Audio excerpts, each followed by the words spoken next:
May tanim kami. Sili. Hindi, bell pepper.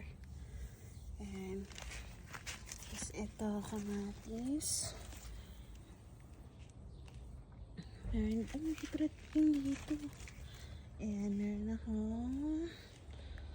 onion leaves. Ay, ito yung buto-buto niya. Yan guys, oh. Yan, mga buto na rin siya.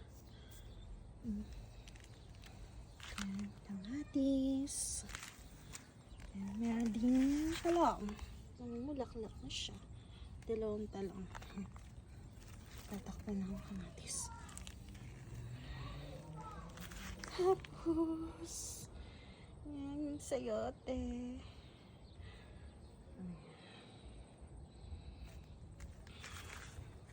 Tapos may watermelon kami dun sa labas. Ayan. Ito yung aming mini vegetable garden. May kamote rin kami dito.